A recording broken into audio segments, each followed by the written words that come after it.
Good morning, everyone. It's Ange here, and I'm the Digestive Detective. Are you following along this month with our topic of bloating? So bloating can be such a debilitating symptom of our digestive system. So if you missed the first video, scroll down into the feed and you'll see it from yesterday.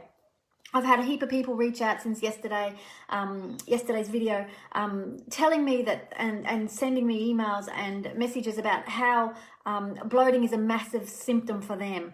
And I see it all the time in clinic as well. It's one of the big ones. So today's Transformation Tuesday is about Emmy. And you guessed it, her main symptom is bloating, and quickly followed by reflux, severe reflux. Now, in terms of clients, I think Emmy was the most, surprisingly for me, the easiest case I've ever worked with in terms of results. Emmy had a really high stress job, and she had been going through some stuff in her personal life as well, which was really debilitating for her. Get my words out today. So she would find that she wasn't bloated all the time, but after meals, she was at a 9.5 out of 10 on the bloat scale. And if you feel that you're at that end of the scale all the time, there's something going on for you. So she would find her reflux would cause her grief from the moment the first piece of food went in her mouth, and it would last continuously all day. Hi, Shirley. And then it would go well into the night as well. So some nights she would even have to sleep sitting up, that her reflux was so bad and she felt so bloated and uncomfortable. Now, fortunately for us, Emmy had had an endoscope a few weeks before she had come to see me, and she'd had mild gastritis, and that was likely from the reflux. And they couldn't find anything else wrong, said it's probably some IBS-like symptoms, and sent her on her way. So because for me, Emmy's stress was so high, I thought this was probably the reason for her extreme reflux. Because essentially Emmy didn't have any other real symptoms that the bloating could be attributed. So we set off trying to find the cause, and that's sort of where I got to. But when we started talking about how she ate her meals and how she ate and in what atmosphere she was eating it, it was pretty clear that it was likely the bloating was caused from this, and also probably the reflux as well. So Emmy's situation was very high stress at home. There was lots of stuff going on.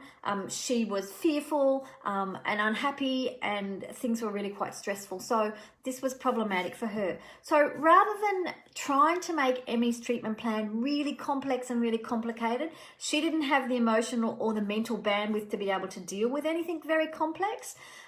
So what we did, we implemented a couple of easy strategies. The first one was we used glycetract herbs to deal with the reflux. Now, these herbs are made from glycerin and water rather than extracted from alcohol and water. And so they tend not to exacerbate reflux as much. For alcohol in the herbs, sometimes they can react with people, not always, but sometimes. And these glycerol ones are sticky and gooey, and they coat the throat. So they give a great layer of protection around the throat area from the rising acid.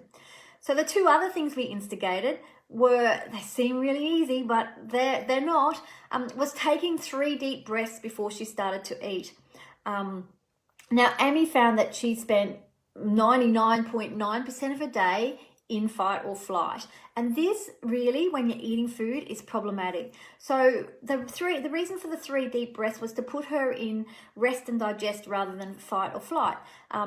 Because when you are in that constant fight or flight, your body switches off your digestion because it's trying to save your life. It's giving you energy to put that energy that you would use for digestion out to your limbs so you can run away. So that's what was happening for her.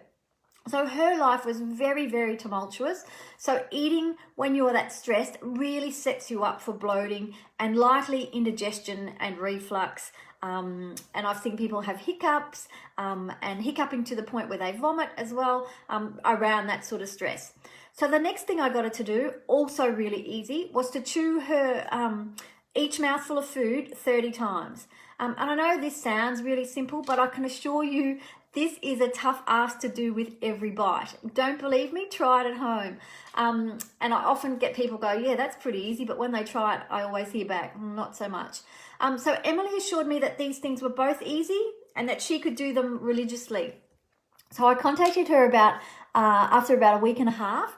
And when I checked in with her, she said her bloating was about 40% less, although she admitted her chewing was not so great. But getting in the rest and digest was okay for her. She was finding that was easier for her, and that so we caught up again at the 3-week mark, and she had been finding that those 3 deep breaths were really changing the way she felt about that she was in control of her life and how she was responding to food. So by now, so this is 3 weeks later, with no other real intervention than the herbs, her bloating had gone from 100%, and she was now at 90%. She had 5% bloat left.